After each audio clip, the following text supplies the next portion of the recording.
Hello and welcome to the next Lukozer retro game review video, and for this one it is The Empire Strikes Back by Domark. Now, like the other Star Wars games, and I've already reviewed both of them. I went straight from Star Wars to Return of the Jedi. I didn't review Empire Strikes Back yet, until now. But yes, like those two, I didn't have this for the Commodore 64 back in the day. I had the Amiga version. All three of the Star Wars games I had for the Amiga. And I wasn't exactly a huge fan of the Amiga version, so I kept my expectations, I kept them realistic, shall we say, for this, not least because it's a Domark game, and yeah, we've seen enough of them to know what they're like. Plus, of course, this is another game using vector graphics, so I'm expecting the Commodore 64 to struggle somewhat with this one. So anyway, let's get underway. And the first thing that strikes me is it sounds like the theme tune. I mean, obviously it's going to be the same music because it's Star Wars, or the A-Team if you are a fan of that game. If you're a fan of that game, then you really do have a fucking problem.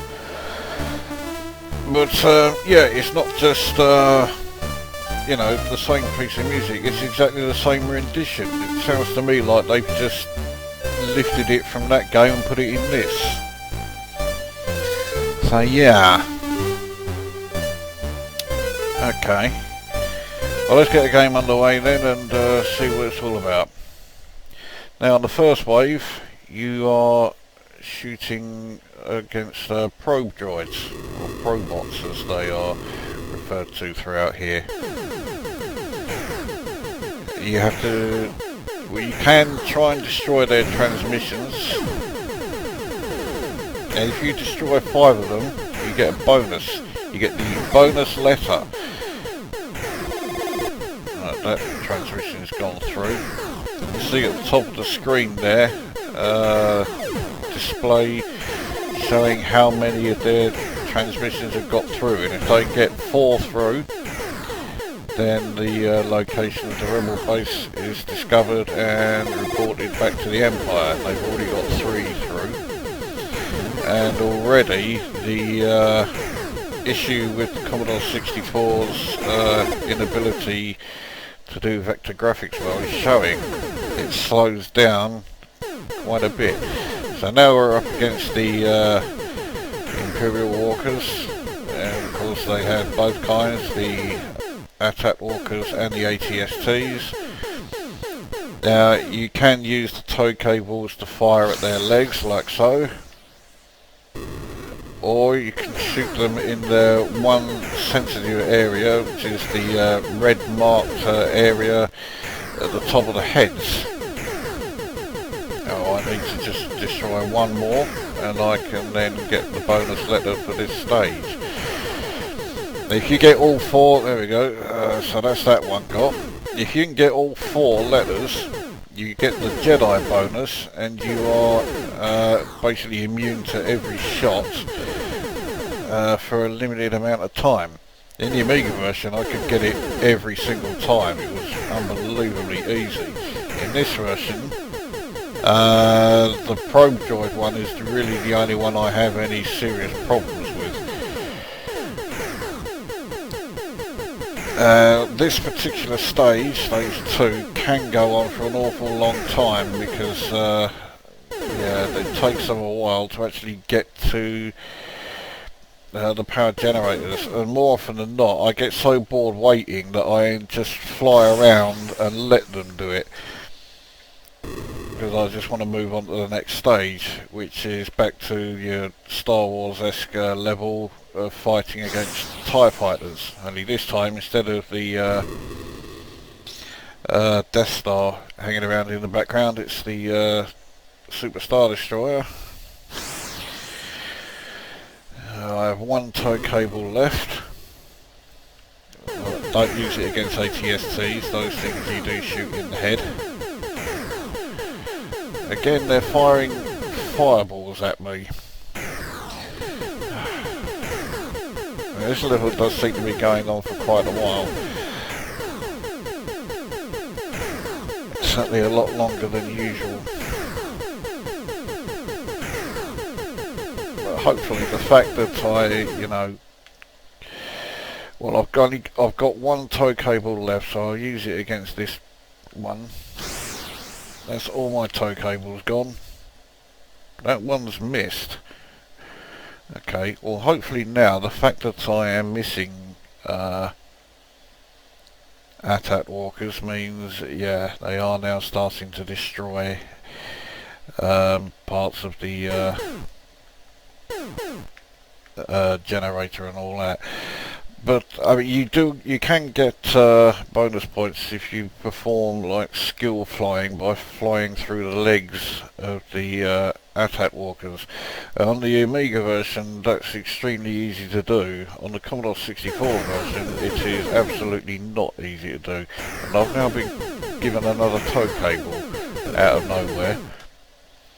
So, well, if I come up against another AT-AT walker, then yeah, okay, I'll use it. At the moment, it's just more of these ATSTs. Now, there was only one ATST seen in Empire Strikes Back, and yet in the game here, they're all over the fucking place. Right. Okay, that one actually hit.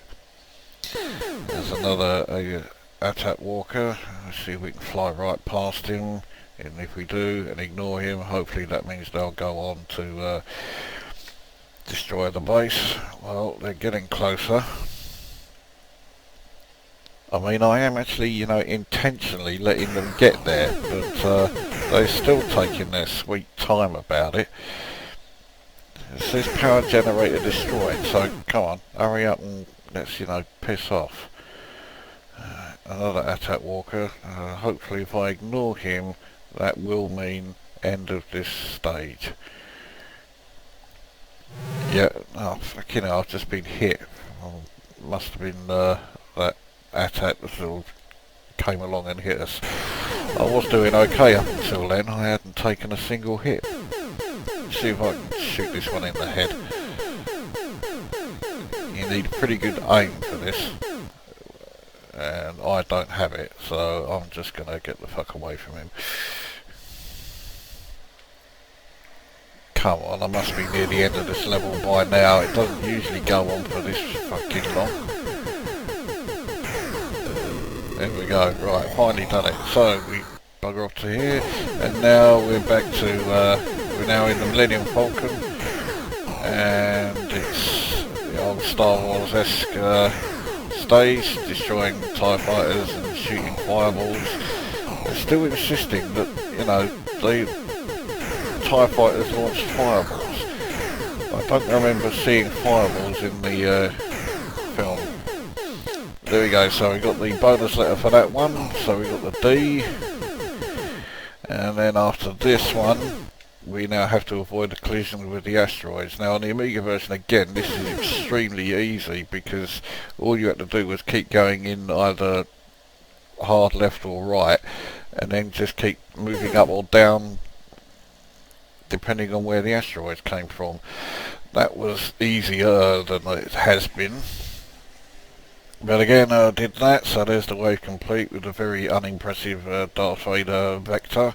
It doesn't look that much better in the Amiga one, to be honest. So now we're back here again, having to destroy probe droids and transmissions, and well, it's because we plopped it. So, but at least there are more, there are more different waves in this one than there is in Star Wars. Which is, good. I mean, I never saw Empire Strikes Back in the arcades. Oh, come on, I've got one more probe droid to destroy, and I'll get the bonus. Oh, you fuck! So I've missed out on that bonus. So we're back to this one again. I can't believe that. I was only one pro droid away from getting the Jedi bonus. So I could have at least shown you that, but no. Come on, he's showing that red bloody area like big time. Oh well, I'll have to use the tow cable. There you go. Now, annoyingly, you have to use spacebar to launch the tow cable. On the Amiga version, you use the right mouse button, but obviously that's not an option on the Commodore 64. I think that's missed. Yep.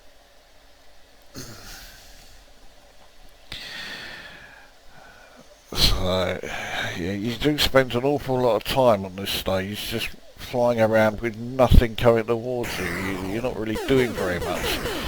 So I know there is more to do in the game in terms of, you know, different levels, different stages to, you know, the actual game. It's still not that great because of the amount of time you spend not doing anything. And the game does rather suffer from it. But, I mean, you know, it's a Domark game, but not as we know it, I guess we could say. I mean, it's rather like the first Star Wars game they did. You think, oh, okay, it's Domark, it's going to be a fucking shite. And okay, it's certainly not the greatest game you'll have ever played, but it's not the usual Domark quality. It's, you know, this is just, well, pretty crap, as opposed to being, you know, redefining utter shite. And in fact, I've got to be honest, I think I'm being a bit unfair to it actually by saying, oh, it's pretty crap. It's not too bad. It's, you know, I think the reason why it's not so great is not because Domark have done a crap job of it, but because of, you know, the actual game itself. They've converted an arcade version, which, you know, admittedly I've never seen the arcade version before. I think I did play it once. I think I have got it on MAME, so I did play it then, but I never saw it in any arcade. You know, it didn't come to Southend, even though we had Star Wars and Return of the Jedi everywhere, but we never had Empire Strikes Back. And you know, it could have been far worse. So I think Domark have done alright. It's not, you know, another hard driving, you know, it's not a fucking insult like that was. But yeah, I mean, graphically it's okay, I guess. You know, it's not great, and yeah, given how the 64 often or can struggle with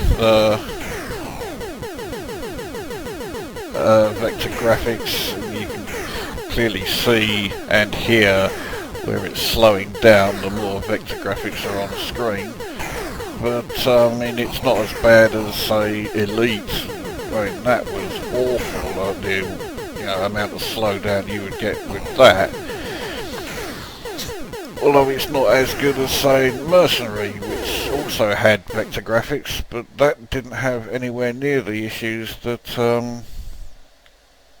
well, that this, for one, has. Okay, so it looks like I'm probably going to be destroyed. Yeah, there we go. Game over.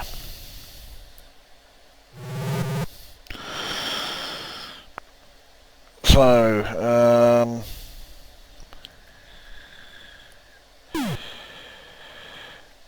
where did I get to? 14th. Well, for me, that's pretty good. So, yes, So, music-wise, it's identical to the first Star Wars game. Sound effects-wise, it's pretty much identical to the first Star Wars game, i.e. neither of them are particularly impressive. Graphics-wise, they don't look that bad, and compared to a lot of games using vector graphics, they move relatively well. But, yeah, there are noticeable slowdowns as more vector graphics are used. And gameplay wise, it's Star Wars but with a little bit more to do, because there's more variation in the levels. Although, having said that, there are several levels where you spend a lot of time, especially the level with the attack walkers, flying around with nothing to do because there's nothing there. So yeah, very ordinary, very average. I'll give it 6 out of 10, and say if you are desperate to play this game, get the Amiga version. The Amiga version runs a lot better, has better sound effects, and or better yet, get the main version and play the arcade original. But the arcade original is extremely hard. The Amiga version is a lot easier. In fact, the Amiga version is easier than this. And given how bad I am at shoot-em-ups, and you saw that I lasted, nearly 2 full rounds of this one. Yeah, this isn't exactly difficult, and yet the Amiga version is even easier. Whereas the arcade original on MAME, I didn't even survive past the first asteroid round. So there you go. So anyway, that is the Empire Strikes Back for Commodore 64. 6 out of 10. Really nothing remarkable, but by Domark standards it's phenomenal. So that brings this game to an end, or this video to an end, and we'll see you at the next video.